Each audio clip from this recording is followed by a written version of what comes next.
Mais um encontro nosso para nós continuarmos o nosso assunto hoje com acidente vascular encefálico.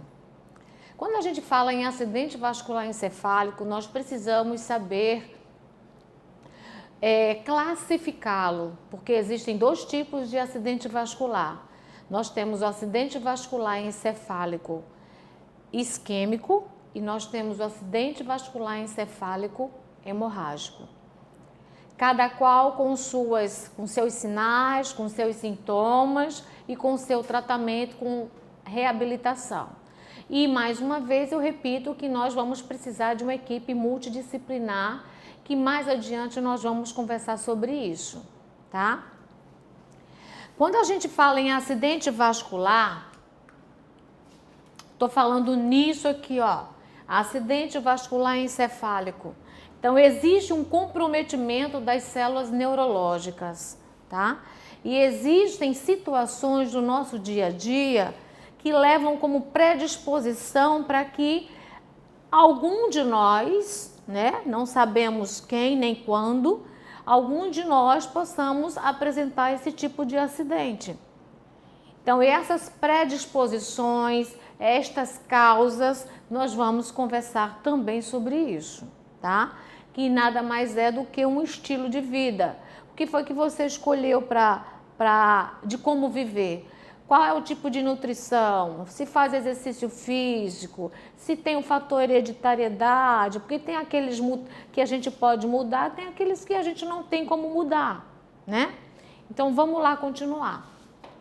Acidente vascular. E aí nós vamos definir conjunto de condições. Na verdade, é um conjunto de condições nas quais há falha no suprimento do cérebro. Então, existe uma falha no suprimento do cérebro, ou isquemiado, porque existe a isquemia, que é a falta de oxigenação num determinado vaso do encéfalo, ou na outra situação, no rompimento de um vaso, fazendo com que este sangue se extravase para dentro do encéfalo. E a gente sabe que, se esse extravasamento ocorre em qualquer outra parte do corpo, existe espaço para poder ir dilatando, se expandindo, até que seja visualizado ou detectado com mais facilidade. Mas dentro do cérebro, dentro do encéfalo, isso não acontece, porque nós temos a calota craniana que impede que haja essa expansão, ou seja, fica tudo acumulado de sangue perdido lá dentro, sendo obrigado ao paciente a ser submetido a um procedimento cirúrgico. Mas vamos continuar. Quais são as causas? Trombose cerebral. A trombose cerebral é isso aqui, ó, tá? Aqui eu não consigo. Também não. Existe um trombo aqui, nesta área do vaso, e aqui o sangue está tentando passar. A partir do momento que este trombo toma todo o espaço do vaso, ele impede que o sangue continue. Então, esta área daqui, que deveria ser banhada também, ela entra em isquemia. Então, por esse motivo que este tipo de acidente é chamado acidente vascular encefálico isquêmico, tá? Então, a trombose impede. Então, qualquer tipo de trombo, seja ele sólido ou seja ele gasoso, vai impedir o suprimento de sangue para a parte posterior do vaso. Nós temos a embolia cerebral, que foi o que eu acabei de falar. Quando a gente fala em trombos, nós temos os trombos sólidos e os trombos gasosos. Geralmente, os sólidos correspondem aos coágulos ou aos ateromas. Ateromas, para quem não lembra, são camadas de gordura. E para os trombos gasosos, nós temos as bolhas de ar, né? Por esse motivo que nós incansavelmente conversamos com os nossos profissionais, com os nossos alunos, os estudantes, para que não deixemos o ar entrar no sistema ou no vaso sanguíneo do paciente, porque isso pode levar a uma embolia e um espaço de ar aqui também não se mistura com o sangue e também vai impedir que o sangue passe para a porção posterior do vaso. Então é outro motivo, é outra causa, tá certo? Que pode levar a um AVE. Uma hemorragia intracerebral. Uma hemorragia intracerebral já seria o contrário. Já estaria levando a um AVE hemorrágico. Vamos fazer de conta que este vaso daqui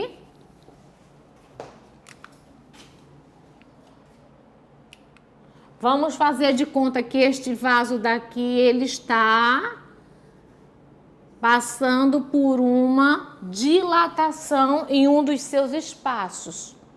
Isso acontece muito com o procedimento chamado de aneurisma. Então, quando acontece isso, a parede do vaso tem uma certa elasticidade, principalmente as artérias. Só que tudo tem seu limite, né? Pode acontecer das artérias não estarem assim, não suportarem mais esta expansão por conta do sangue. Então, o que acontece? Existe um rompimento do vaso e o sangue que era para continuar, ele começa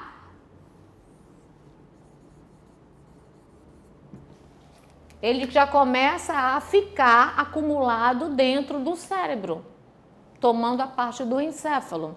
Então, isso acontece, tá?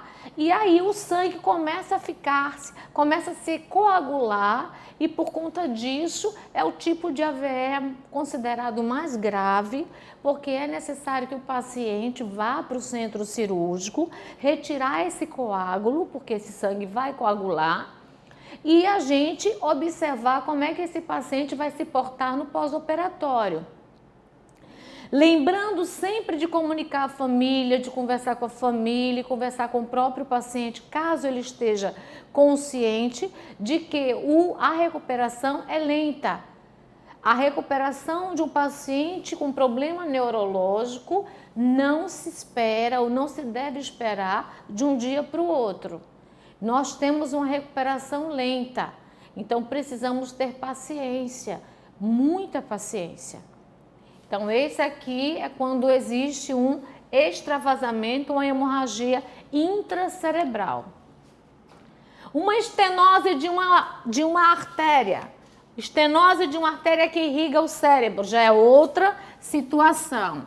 A estenose, para quem lembra de fundamentos das terminologias cirúrgicas, a estenose significa um estreitamento de um canal. Nós consideramos o vaso um canal que tem um lúmen, né? A parte interna de uma veia ou a parte interna de uma artéria, nós chamamos de lúmen. Aí o que acontece? Existe estenose de traqueia, existe estenose de esôfago, qualquer situação, qualquer órgão nosso que tenha o formato de um tubo e que tenha um lúmen, ele pode causar uma estenose. Existe estenose na uretra, principalmente quando o paciente tem uma hiperplasia prostática. Eu estou dando esses exemplos só para vocês lembrarem do que é uma estenose. É um estreitamento. Claro que algo está levando a esse estreitamento, porque isso não é normal. Então, nós temos o estreitamento de um vaso também. Nós temos esse estreitamento assim, ó, o vaso vem aqui, faz isso, vem aqui, faz isso. Então, se o sangue vem correndo e chega aqui e encontra esse estreitamento, né? Essa junção de parede com parede, consequentemente, esse outro lado não vai ser banhado. é outra situação que pode levar também a um AVE, seja ele isquêmico, que é esse caso, ou seja ele hemorrágico, daquela situação anterior que eu falei, onde a artéria foi expandida sua parede até o ponto de se romper. Temos também uma observação que eu coloquei, fiz questão de colocar aqui.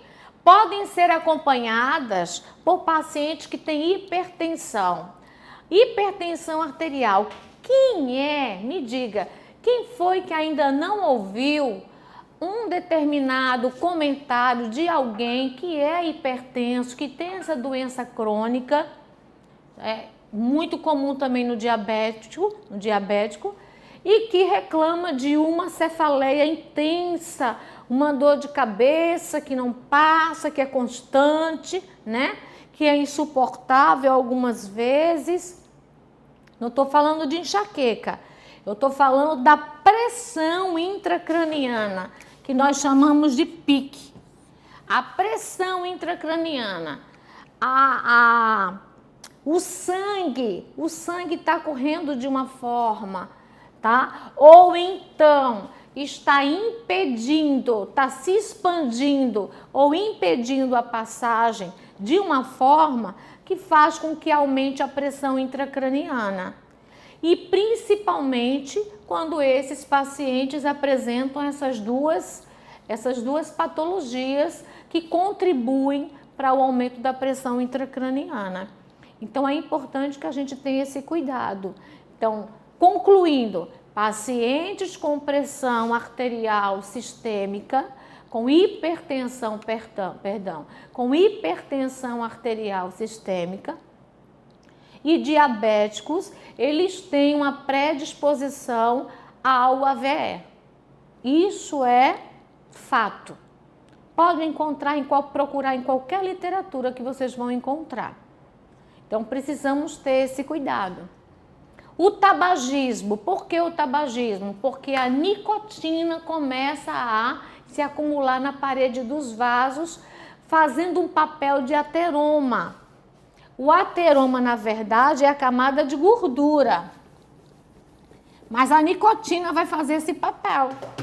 Então, nós temos o vaso aqui normal. E aí eu como muita gordura. O que é que vai acontecer?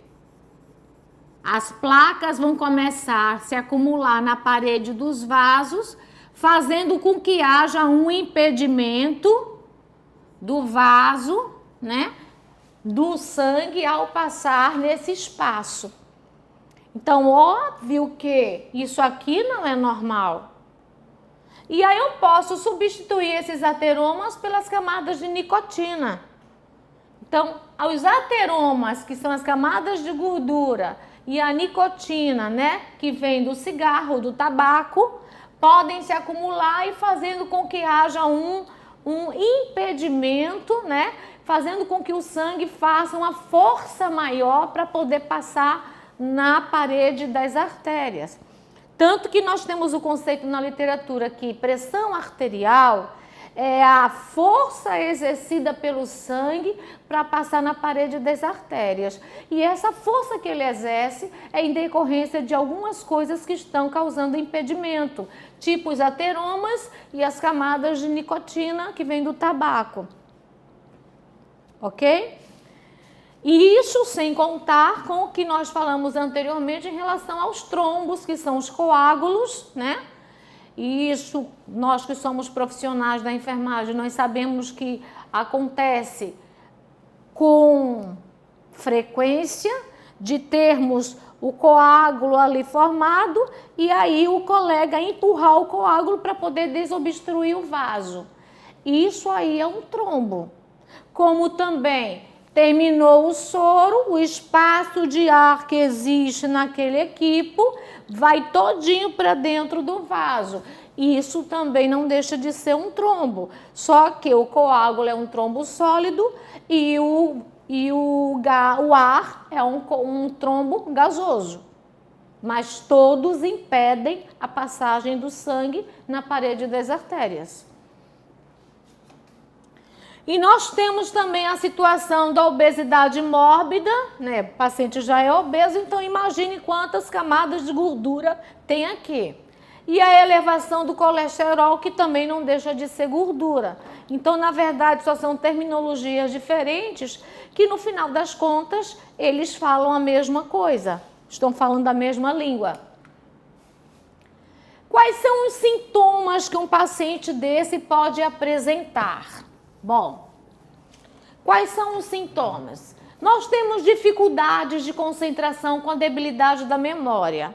A gente sabe, eu já falei isso em aulas anteriores, que cada areazinha do nosso cérebro é responsável por uma das nossas funções, tá? Então, eu não sei qual foi a artéria que foi comprometida no momento do acúmulo do ateroma, que é a gordura, no momento de uma estenose, tá? No momento de um acúmulo da nicotina que veio do tabaco, das pessoas que fumam demais. Também no momento de um aneurisma, que a artéria foi se distendendo e se rompeu e causou ali uma hemorragia intracerebral. Então, eu não sei qual foi a área atingida. Eu não sei. Existe em cada parte do nosso cérebro, né, os neurônios responsáveis por determinada função. Então, eu posso, de repente, ter apresentado um ateroma e ter deixado de falar. Um exemplo. Eu posso ter apresentado um aneurisma e ter deixado de andar. E assim sucessivamente. E eu não posso, a gente não pode dizer qual área. Isso só quem vai nos informar é a parte diagnóstica, são os exames de imagem que nós vamos submeter esse paciente para que então saibamos qual foi a área atingida para que ele tenha apresentado aqueles sintomas. Até a perda de memória também, tá? Então, tontura, vertigem, a síncope, que tem muito a ver também com o desmaio. Foi uma síncope, tá? Então, e também temos aqui uma denominação muito pouco conhecida como lipotímia. A lipotímia também não deixa de ser um desmaio, tá certo? Então, síncope, lipotímia. A vertigem é o início, né? Eu tô começando a sentir algo diferente, mas ainda não desmaiei, tá certo? Tô tonta, tô com vertigem, tô vendo tudo assim, embaçado e tudo, para depois vir a síncope e a lipotímia, que é o desmaio. Uma cefaleia, isso aí é muito comum, né? Porque se houve um estreitamento e problema na circulação sanguínea, vai haver a cefaleia. Pode acontecer uma cefaleia suportável, como uma cefaleia insuportável, que isso tudo vai depender do grau de comprometimento daquele vaso. Uma visão turva, também a depender da área que foi comprometida. Eu posso ter convulsões, isso aí já atingindo já os neurônios, as sinapses, que são a ligação entre os axônios, entre as células nervosas. E isso aí pode ocasionar sequelas, porque no momento da convulsão existe uma morte de algumas células e que elas não se regeneram. Então, se você tem convulsão, você pode ter sequela posteriormente. É por isso que a gente tem que evitar que isto aconteça. Observação. Os problemas que podem evoluir para hemiparesia, hemiplegia, afasia ou até o coma. Então, vamos falar de um por um para poder relembrar as terminologias científicas. Hemiparesia, hemi é um lado. Paresia, formigamento ou dificuldade na locomoção ou na mobilidade. Hemiplegia, hemi é um lado. Plegia é a paralisação total, tá? Lembrem-se, paraplegia, tetraplegia. Hemiplegia direita, hemiplegia à esquerda. Então, quando a gente fala plegia, é a paralisação total. Paresia é uma dificuldade juntamente com formigamento ou perda de sensibilidade. Onde, na verdade, quando você perde um pouco a sensibilidade, você já dificulta seu movimento, a sua mobilidade. Afasia é esse azinho da frente, dá um indicativo de que você perdeu a fala, você não consegue falar. É aí onde você possivelmente está entrando no coma, porque o coma, alguns chamam de vida vegetativa, é você não conseguir falar, você não conseguir responder, verbalizar o que você está sentindo, o que você está querendo. Às vezes a pessoa está ali mexendo, lhe mobilizando, colocando uma determinada posição em que está causando dor em alguma parte do seu corpo e você não pode falar. Como é que eu vou falar? Eu posso fazer até feições de dor, mas eu como profissional, dor onde? Onde é a dor?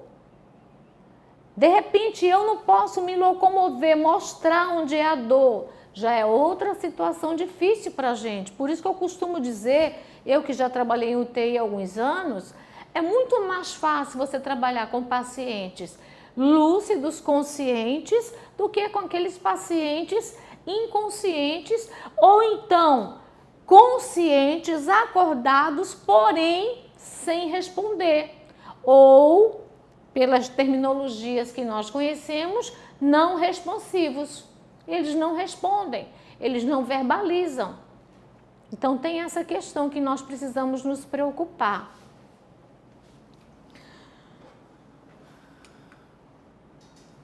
O diagnóstico, aqui eu trouxe duas figuras assim importantes para vocês. Aqui tem muito a ver com o que eu desenhei, não sei se vocês lembram, mas com o que eu desenhei, fazendo com que, ó, mostrando que existe um estreitamento, que é a estenose, o estreitamento do vaso, onde você vai observar que o sangue está querendo passar e quando chega nesse estreitamento ele tem uma certa dificuldade. Então, com certeza essa área daqui vai ser pouco banhada ou não vai ser banhada, a depender do nível do estreitamento. Este tipo de AVE, vamos classificá-lo como isquêmico. Olha aqui uma parte arroxeada, né? Uma parte escura, já chamamos de parte necrosada, uma parte do cérebro perdida, que a gente sabe, conhece, já ouviu falar de que células neurológicas não se regeneram. Então, escureceu, não tem mais vida naquela área. Então, a depender do local, qual é a função? Essa parte parietal aqui, qual é a função dela? Está mexendo com o quê? Com a coordenação motora, com a fala, com a visão. Então, isso nós vamos verificar no diagnóstico. E aqui foi o outro desenho que eu fiz, o abaulamento do vaso, até o momento em que a parede da artéria não suporta mais aquela distensão toda e se rompe. Esse aqui é o mais agravante, que é o AVE hemorrágico.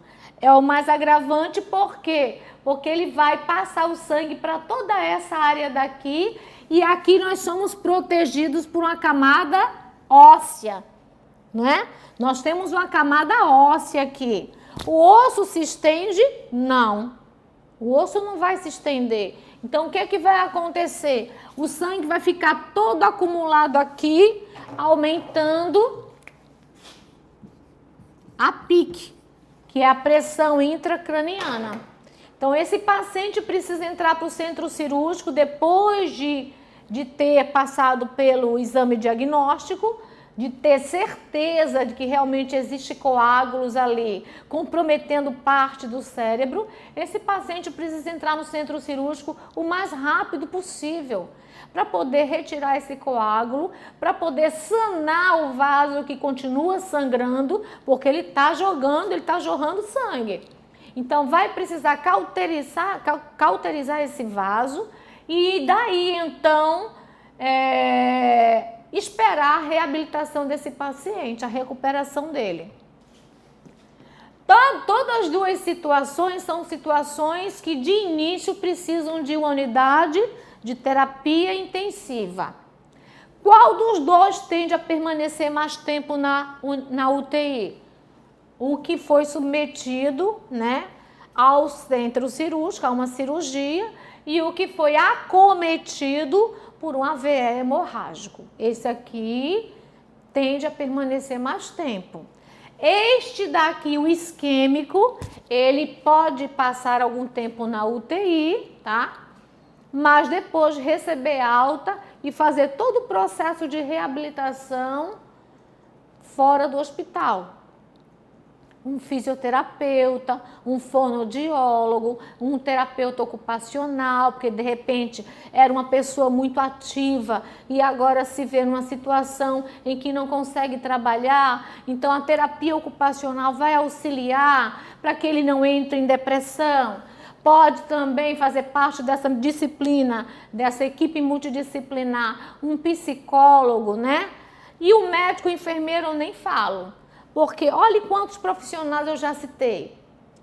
Entrando a nutricionista. Então vejam quantos profissionais eu citei aqui para acompanharem esses pacientes. Lembrem-se, eram pessoas ativas que trabalhavam e de repente passaram por uma situação dessa. E de agora em diante eles sentem dificuldade até em deambular ou se comunicar com as pessoas. Então é importante demais que eles entendam e que eles participem de forma positiva dessa recuperação. Porque eles podem sim voltar à atividade. Claro que com uma certa dificuldade.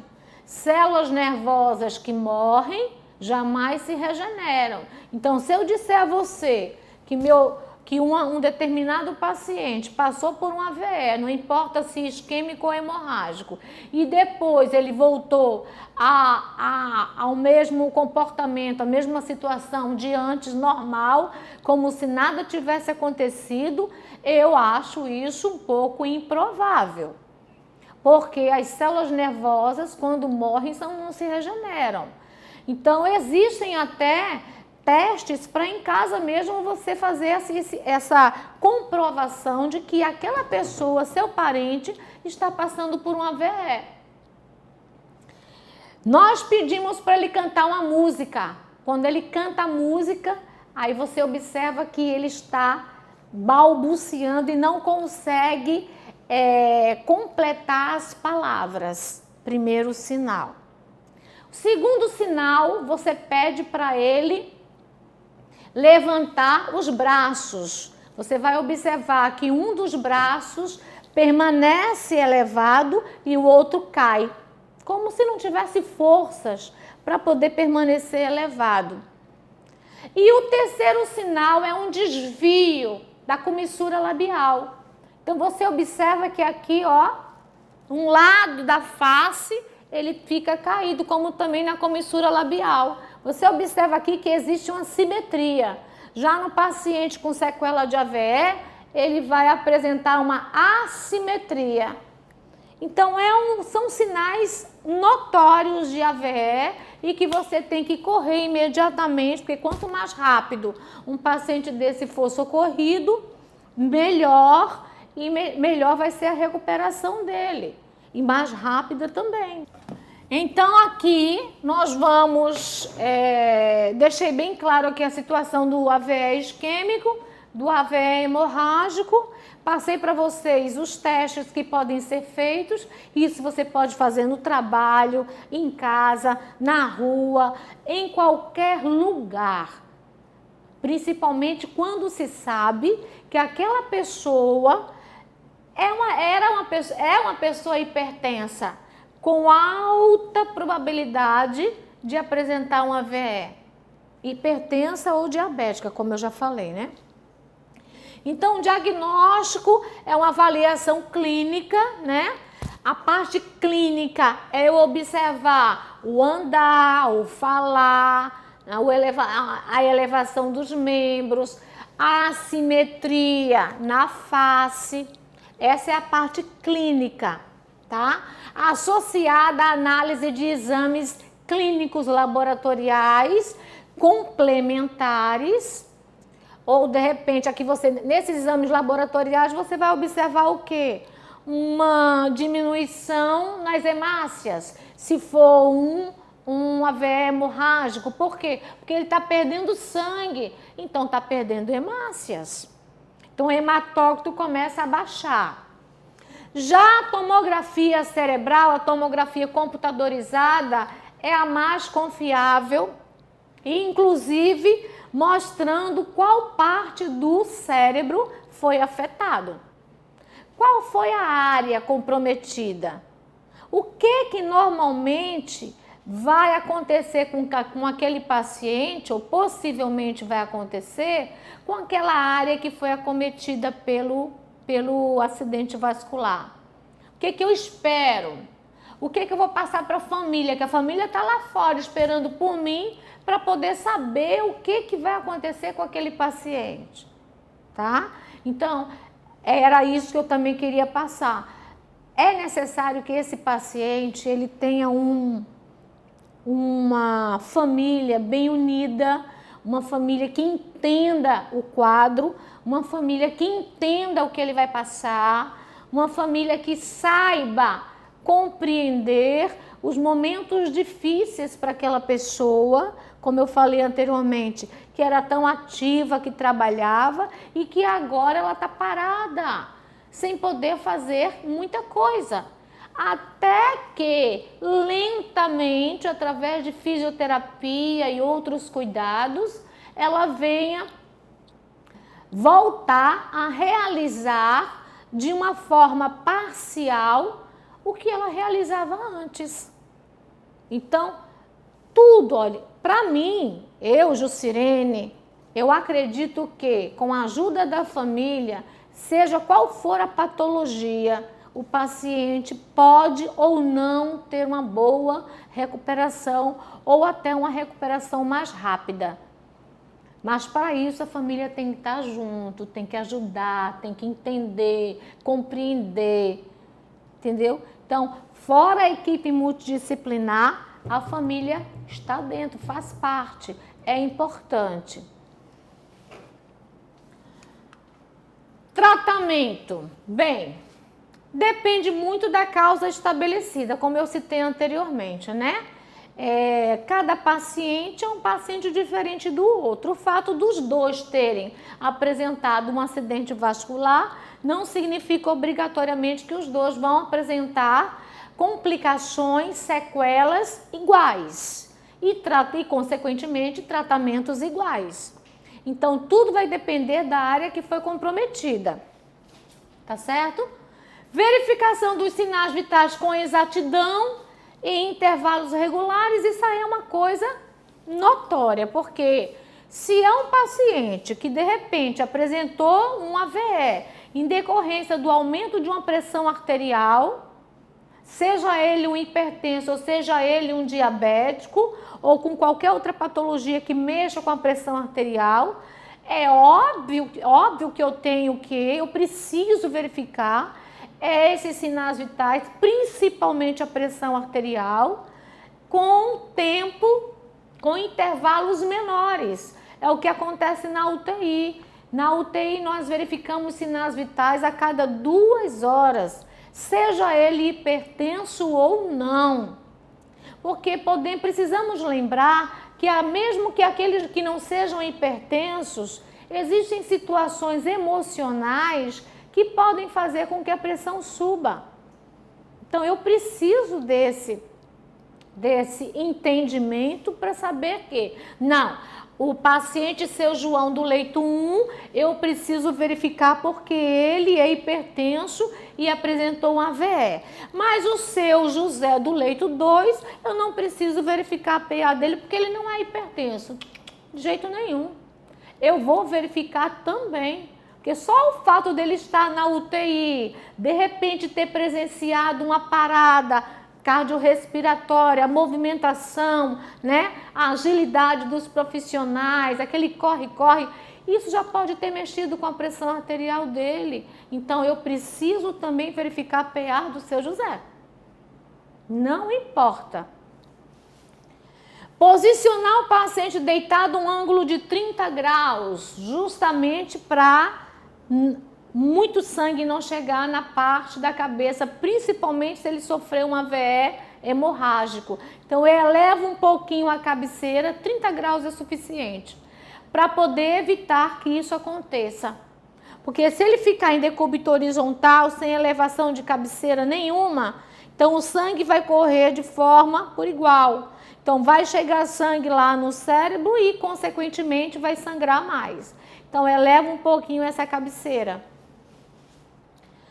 Balanço hídrico a cada 24 horas, isso é importante. E dentro da UTI, nós anotamos o que entra e anotamos o que sai a cada 2 horas. E nas 24 horas, fazemos um somatório, né? E depois subtraímos para saber se esse paciente está retendo líquido ou se ele está eliminando muito líquido. Aí entram as terminologias: hipervolemia, que é retendo líquido, ou seja, clinicamente você vai olhar para o paciente e vai observar que ele está edemaciado. É a clínica que ele vai apresentar. Então, ele está retendo líquido, ele está apresentando hipervolemia. E clinicamente também eu vou observar o outro lado. Se ele estiver perdendo muito líquido e apresentando uma hipovolemia, eu vou observar boca seca, pele seca. Nós temos a prega na pele, aquela prega onde você faz a gente chama turgor. A gente faz uma prega na pele de um paciente desidratado. Em nós que não somos desidratados, a prega volta logo, né? Ó, voltou. Já no paciente desidratado, você faz a prega e a prega fica, e ela vai voltando ao normal com o passar dos minutos. Isso é um sinal de pele seca, pele desidratada. E o outro sinal notório também clínico é você olhar para a bolsa da sonda vesical e observar que esse paciente está ou em oligúria ou em anúria. Vou relembrar vocês. Oligúria é pouca urina e sempre vai se encontrar concentrada, e anúria é 0 de urina.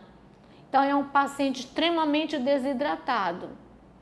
E essas situações precisarão ser passadas para o intensivista, porque ele vai dizer: olha, aquele que está retendo líquido, Jucirene, tire esse soro daí porque tem que entrar menos líquido para ele, porque ele já está com líquido demais.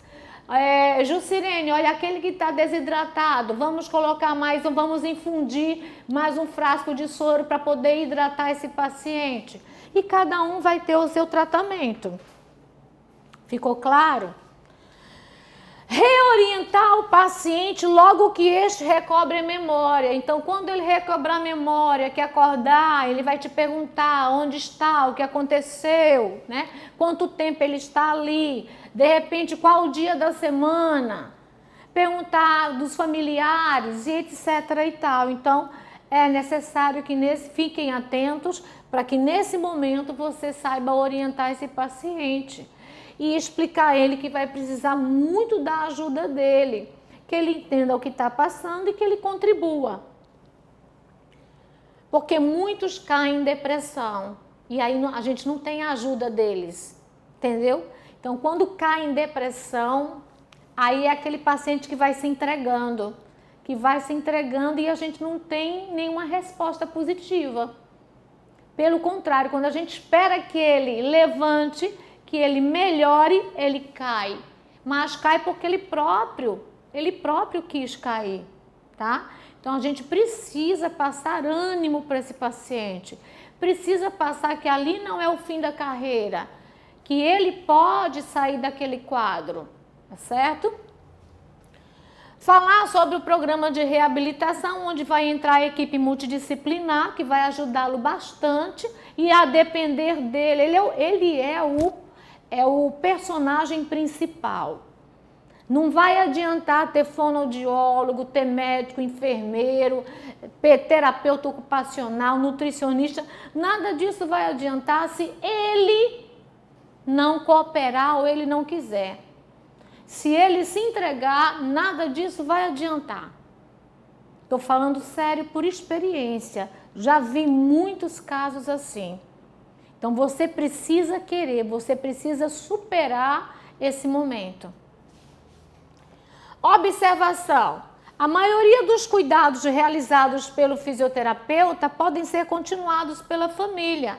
Então o fisioterapeuta ele precisa em alguns momentos do seu trabalho com o paciente, determinados movimentos eles podem ensinar para a família, para no momento em que ele não estiver ali, porque ele não vai ficar com o paciente 24 horas.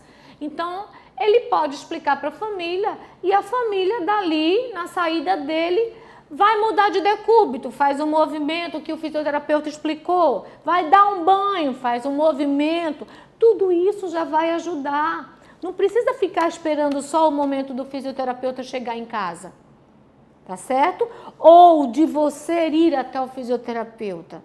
Eu estou falando chegar em casa nos casos de home care, que existe os cuidados dos profissionais a nível domiciliar, que é muito melhor, porque aí você está dentro da sua casa, ao invés de se esforçar para poder sair da sua casa para ir para uma clínica ou para um hospital. E é importantíssimo o tratamento até a reabilitação completa. É necessário que seja realizado pela equipe multidisciplinar, como eu já falei anteriormente. Então, é importantíssimo isso. Mas, repito, nada disso vai adiantar se ele não for consciente ou se ele não aceitar. Procure uma pessoa da família que tenha um poder de persuasão, um poder de convencimento maior, que ele goste mais, que ele escute, que ele respeite, para poder conversar com ele, tá certo? Eu estou falando de AVE, mas existem muitas outras patologias que é importante que alguém chegue para o paciente e converse sobre todas essas situações. O AVE é um deles, tá certo? E eu estou falando porque é uma patologia que compromete muito a sua vida social. É um paciente que limita muito quem apresentou o problema, né? A pessoa que apresentou o problema limita. Porque muitas coisas que eu fazia antes eu não vou fazer mais. Tá certo? Então, muita atenção para isso. E aqui, muito obrigada pela atenção. Coloquei aqui só uma mensagenzinha, né? Os meus professores me deram de presente o que ninguém jamais poderá roubar, o conhecimento, né? Dizem, abrem a boca aí para dizerem que roubam seu carro, roubam sua casa, roubam isso e aquilo, mas o conhecimento que você adquire, ninguém tira de você. Você leva para o túmulo. Então, era isso que eu queria passar para vocês. Até a próxima.